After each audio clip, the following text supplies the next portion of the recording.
Now, you coached Drew Eubanks as part of a Pac-12 team in Australia. Am I remembering that correctly? Yeah, but fantastic. Morant!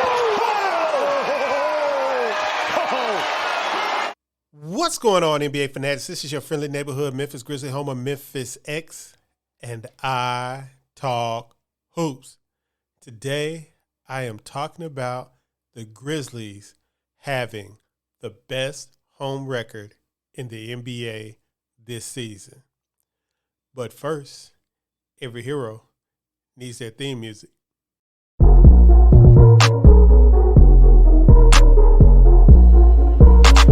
Piano.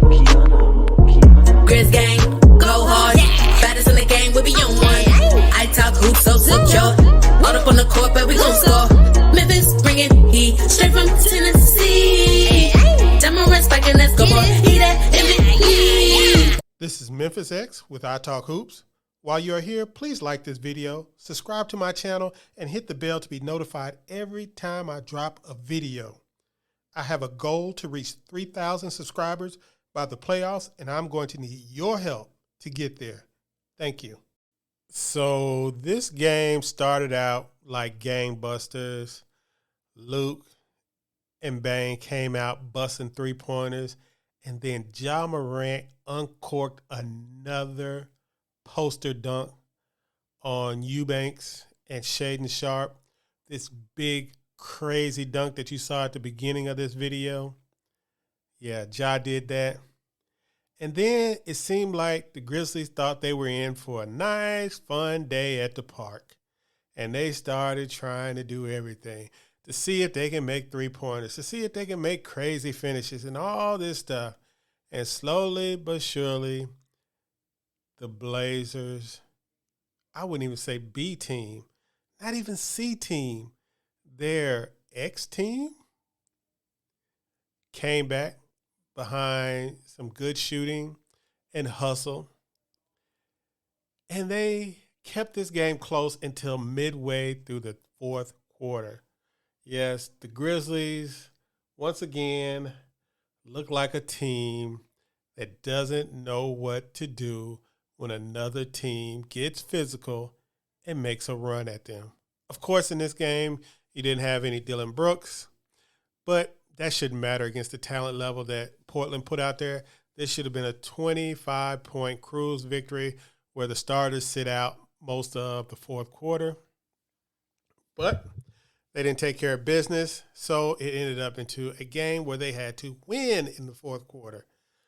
Now, it ended up with a 119-109 victory for the Grizzlies, but the game, it was – I would say it was touch and go because we've seen so many of these bad fourth quarters for the Grizzlies, and coming off that Chicago loss, it was kind of like the flashback you had going on in your head.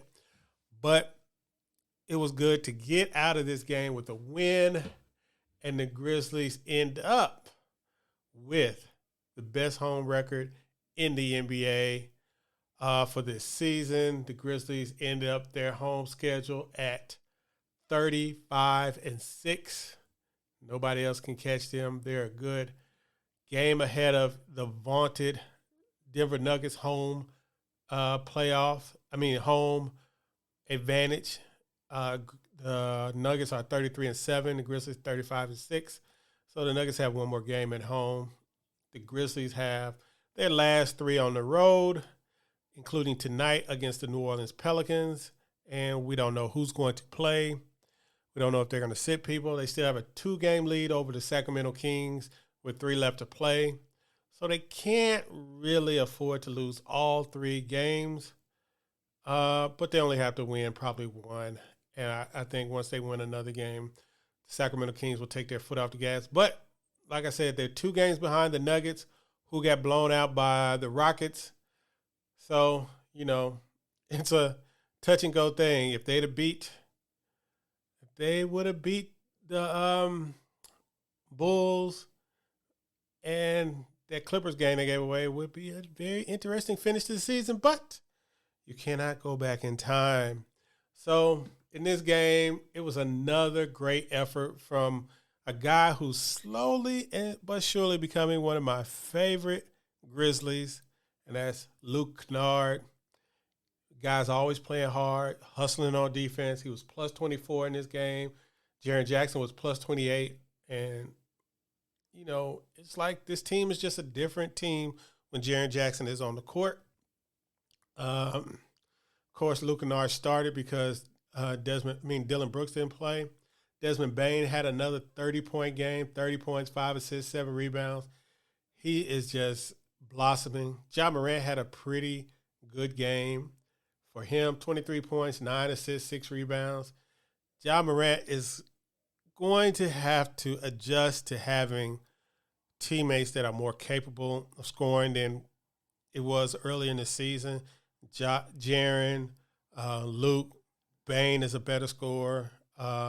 Roddy can make shots. Aldama is a better scorer. He's just had more options than he had at the beginning of the year, so he doesn't have to be super Ja all the time.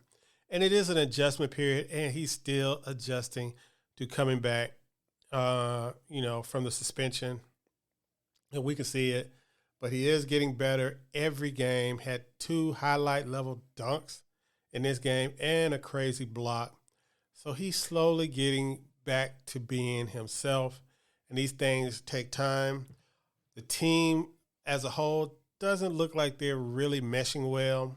Tyus Jones was 0 of 6 from the field, 0 of 6 from three-point land, 5 assists, though. John Conchart is continually giving us nothing in his minutes. Another 0 points performance. Didn't make a shot, of course. He's just cardio Conchart, man. He does not contribute anything on offense, and his defense is just not good enough to justify it. He would have to be Tony Allen level defensively to justify getting the minutes that he does. I would like to see Vince Williams. Of course, Jake pulled up sick right before game time, and he couldn't play. Kenny Lofton did get some minutes in the second half because Xavier Tillman only played 13 minutes in this game. He had an inexplicably terrible game. 0-4, got his, I think 0-4, and I'm pretty sure all 4 of those shots were blocked by the Blazers. So he had a pretty poor game. 0-4 with a turnover in 13 minutes, -5. Yeah, he had a bad game. So it wasn't the best performance by the Grizzlies, but like I say, we get a chance to play the Pelicans, who had a very bad loss for them last night. They played the aforementioned Sacramento Kings, and the Kings put that hammer on them. Kings beat them 121-103 last night at New Orleans. So both teams, the Grizzlies and the Pelicans, will be coming off back-to-backs.